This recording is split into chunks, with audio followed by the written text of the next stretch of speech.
أعوذ بالله من الشيطان الرجيم. بسم الله الرحمن الرحيم. ألم تر كيف فعل ربك بأصحاب الفيل؟ ألم يجعل كيدهم في تضليل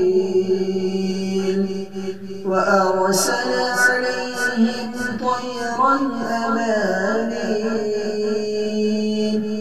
ترميهم بحجارة من سجيل فجعلهم كعصف مأكول.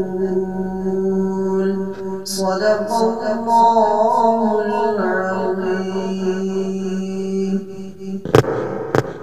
हमारे चैनल को सब्सक्राइब कीजिए और बेल आइकन को प्रेस कीजिए ताकि आने वाली वीडियो सबसे पहले आप तक पहुंच जाए।